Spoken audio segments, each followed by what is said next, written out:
आघाडीच्या सरकार स्थापनेच्या वेळेला उद्धव ठाकरे साहेबांचं मुख्यमंत्री पदाच्या करताचं नाव तिन्ही पक्षाच्या बैठकीमध्ये पवार साहेबांनी हात वर करून त्या ठिकाणी जाहीर केलं।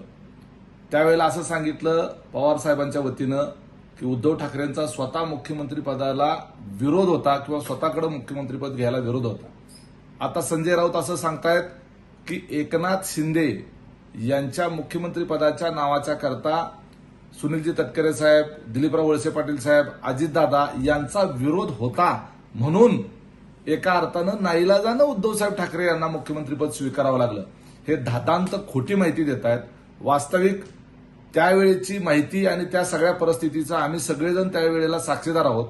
सगळ्याच गोष्टी राजकारणामध्ये जाहीर केलेल्या जात नसतात, परंतु वस्तुस्थिती अशी आहे की एकनाथ शिंदे यांच्या नावाला स्वतः संजय राऊत यांचाच विरोध